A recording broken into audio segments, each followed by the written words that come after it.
नमस्कार, स्वागत करती हूँ आपका कृष्णा न्यूज में और आपके साथ मैं खुश श्रुति। चलिए बड़ी खबरों की शुरुआत करते हैं। इटावा बीजेपी राष्ट्रीय अध्यक्ष जीपी नड्डा इटावा पहुंचे, डोर टू डोर लोगों से मांगे वोट। इटावा बीजेपी राष्ट्रीय अध्यक्ष जीपी नड्डा इटावा पहुंचे, डोर टू डोर लोगों से मांगे वोट। वहीं वोटर्स से संवाद कार्यक्रम में अखिलेश यादव पर जमकर निशाना साधा। भाजपा राष्ट्रीय अध्यक्ष जेपी नड्डा अपने तय कार्यक्रम से 3 घंटे लेट इटावा पहुंचे। सबसे पहले इटावा क्लब में मतदाताओं से संवाद कार्यक्रम में हिस्सा लिया, जहां अखिलेश यादव पर जमकर निशाना साधा। जेपी नड्डा ने कहा, चुनाव के समय लोग वोटर को आकर्षित करने के लिए भ्रम में डालने का काम करते हैं। मैं यह फ्री कर दूंगा, मैं वो फ्री कर दूंगा, खुद मालूम नहीं कि कब फ्री हो जाएंगे। हम जो कहते हैं करते हैं। हमने कहा कि एक देश में 2 निशान 2 संविधान नहीं चलेंगे, जिसके बाद धारा 370 को धाराशाही कर दिया। हम उनमें से नहीं जो कार सेवकों पर गोली चलाएं और जब हमारी संस्कृति जाग जाए तब कहने लगे कि हम भी मंदिर में घंटी बजाते हैं। हम कहते थे कि रामलल्ला हम आएंगे, मंदिर वही बनाएंगे, तो हमने मंदिर वही बनाया। हम लोग काम करते हैं और वो लोग इत्र छिड़कते हैं।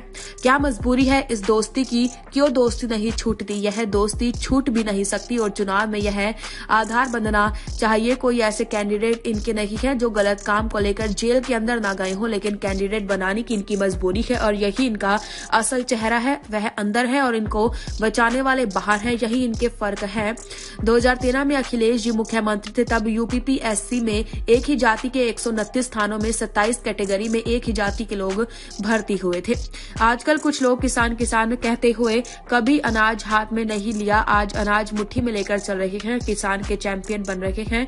लेकिन जो काम किसानों के लिए प्रधानमंत्री नरेंद्र मोदी ने किया वो किसी ने नहीं किया। यह लोग कहते थे कि हम विकास करेंगे, पर विकास हुआ सिर्फ इनके परिवार का नेता कौन बनते हैं। एक ही परिवार से कोई चाचा, कोई मामा, कोई भाई, कोई एमपी, कोई एमएलए। यह सब वंशवाद की पार्टी है। देश में सब वंशवाद की पार्टियां बन गई है। मोदी जी ने सबको सिखा दिया है कि वोट मांगना होगा तो विकास की बात करनी होगी। मोदी जी ने भारत की राजनीतिक संस्कृति में बड़ा बदलाव लाया है। पुरानी सरकारें शिलान्यास करके भूल जाती थी, विकास की फाइलें दूर फेंकती थी। लटकाना भटकाना उनका काम था और हमारी फितरत काम करना है। इटावा से मोहम्मद अजहर आदिल की रिपोर्ट। मैं तो चुनाव लड़ता रहता हूं, पर आपने देखा होगा कि जब चुनाव आते हैं तो तरह तरह से लोग मतदाता को अपने तरफ आकर्षित करने का प्रयास करते हैं। अब वो आकर्षित करने का प्रयास करते हैं, ये एक रचनात्मक वाक्य है, लेकिन एक नकारात्मक वाक्य भी है कि कई लोग आकर्षित करने के लिए भ्रमित भी करते रहते हैं और भ्रम में डालते रहते हैं। मैं ये फ्री कर दूंगा, मैं वो फ्री कर दूंगा, मैं खुद मालूम नहीं कि अपने कब फ्री हो जाएंगे। लेकिन वो लगे होते हैं कि मैं ये फ्री कर दूंगा, मैं वो फ्री कर दूंगा, मैं ये करूंगा, मैं वो करूंगा। मित्रों, वोटर के पास क्या आधार है कि जो मैं कह रहा हूं वो सच है?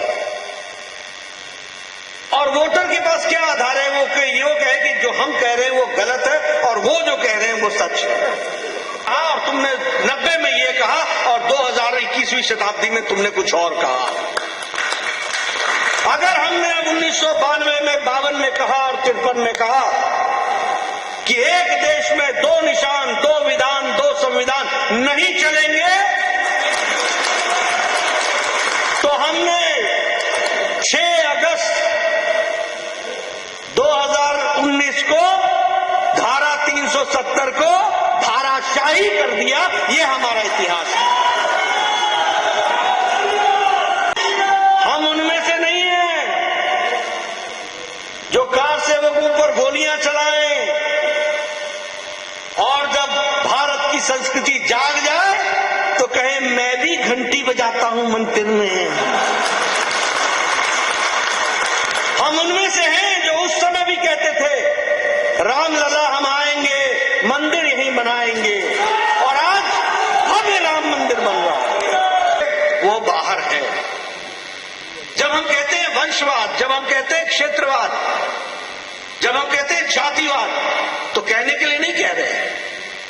2013 में अखिलेश जी मंत्री थे, यूपीपीएससी का यूपी के पब्लिक सर्विस कमीशन का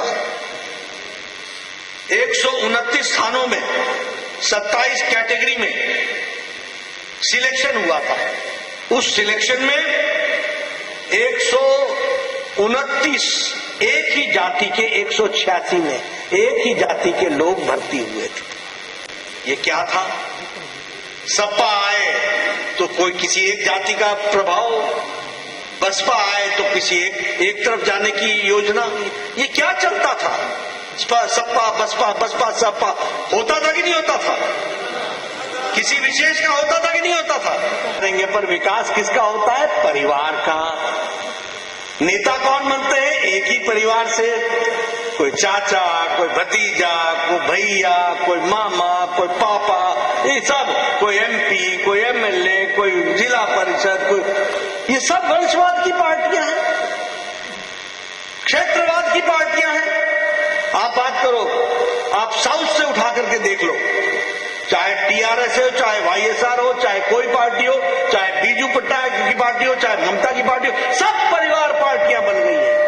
विचार की पार्टी रह गई है। और इंडियन नेशनल कांग्रेस भी अब परिवार की ही पार्टी है। ध्यान में रखना, ये भारतीय जनता पार्टी है जो सिर्फ अकेली बीजेपी है, जो विचारों की पार्टी है।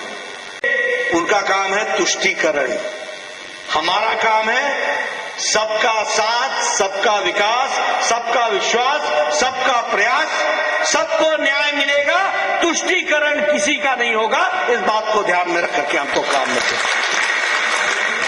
और हमारा उद्देश्य है विकासवाद। आजकल मुझे बहुत खुशी होती है, सारी पार्टियां विकास की बात करने लगी हैं।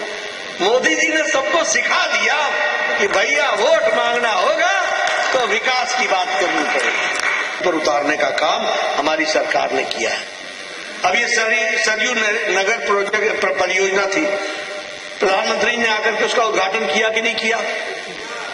वो 20 साल से लटकी हुई थी कि नहीं लटकी हुई थी? लटकाना, भटकाना, अटकाना ये उनकी अदा थी, और काम करना ये हमारी फितरत है, जिसको हम लेकर के देखते हैं। ये हमको समझना चाहिए। अर्जुन नगर परियोजना ये रुका हुआ था कि नहीं रुका हुआ था? मित्रों, हम काम करते हैं विकास के लिए, लोगों के विकास के लिए। और वो लोग इत्र छिड़कते हैं, इत्र।